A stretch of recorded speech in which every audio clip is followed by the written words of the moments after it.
Welcome to Let Me Fix This. Enjoy the video. In this video, I will show how to put on keycaps with stabilizers. First, identify if your keyboard uses plate-mounted or PCB-mounted stabilizers. Next, carefully check that the metal stabilizer wires are perfectly straight and free of any debris. Applying a small amount of lubricant to the stabilizer housings and stems will significantly improve the keycap's feel and sound, making the installation much smoother. This preparation is crucial for optimal performance. Now, let's attach the stabilizer inserts to your keycap.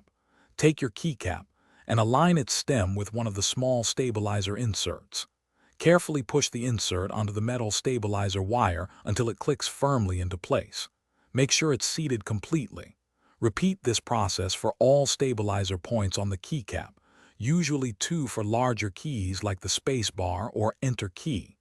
This ensures the keycap is ready for mounting. With the stabilizer inserts attached, it's time to mount the keycap onto your keyboard.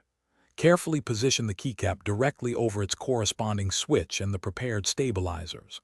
Apply even, gentle pressure to the center of the keycap until it fully seats onto the switch stem and the stabilizer wires.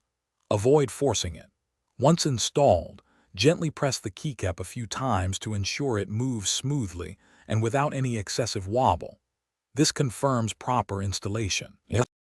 After installing all your stabilized keycaps, take a moment for final checks. Press each keycap to ensure it feels level, responsive, and consistent with the others. Listen carefully for any unusual scraping or rattling sounds, which might indicate a misaligned stabilizer or insufficient lubrication. If you notice any issues, gently remove the keycap and reseat it. Also, be sure to check the description for a link to the Echo Dot smart speaker and other great deals. Regular maintenance will keep your keyboard performing its best.